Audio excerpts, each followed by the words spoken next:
So let's talk about the CEO of Target real quick. Last week, I did a video on Target's bad week. Now, in that video, I meant to highlight the 8% loss in Target stock prices, as well as the millions of dollars that they had lost in that whole scandal with the employees and the medical fraud. Now, what I didn't cover in that video was what was going to happen to the current CEO. Now, Brian Cornell is the current CEO. He just announced that he is going to be stepping down February 1st, and Ryan Fidelki is going to take his place. Now, Ryan Fidelki is a 20-year veteran of Target. So with that news, coupled with another quarter of disappointing sales, that is why the 8% drop happened in the stock market. Now, another reason why the 8% drop might have happened is because of what the CEO is going to be doing next. In a slew of bad decision after bad decision since their really bad decision of snubbing the LGBT community during Pride Month of 2024, they have continued making bad decisions. One is, of course, putting Michael Fidelki into the CEO spot. But the other one is putting Brian Cornell, the current CEO, into the executive chairman spot on the board. Basically, he's going to be even higher than the CEO position, giving not only guidance and advice to the CEO, but also planning long-term strategies for Target in general. Like his decisions over the past 18 months have been stellar. Now, Brian Cornell actually took over the company in 2014, and he is highly credited for revitalizing the company. This might actually be what has given him such influence and clout with the company. So even though he has been driving the company to the ground, they still want to give him a nice cushy executive chairman position on the board. The problem is, these are completely different times.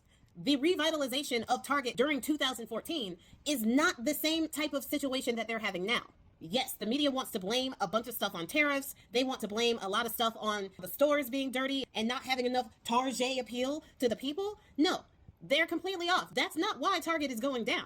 It's going down because it cultivated a left-leaning base. The same demographic that shopped at Target was the same demographic that bought Teslas. They cared about the environment. They actually care about the LGBT community. They care about having DEI guidelines to make it so people are not only safe but prosperous at work. And when you take all of those things away, then you take away the values that the base actually had.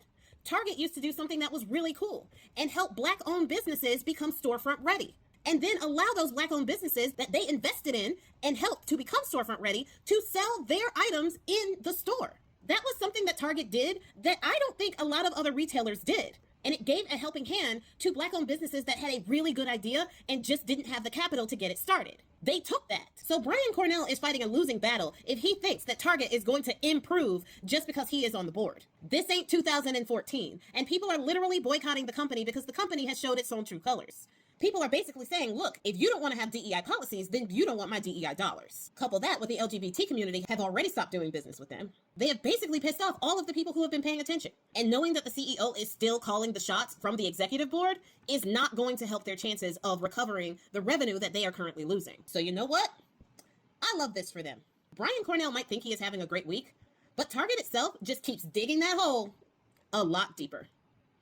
And I'm here for it.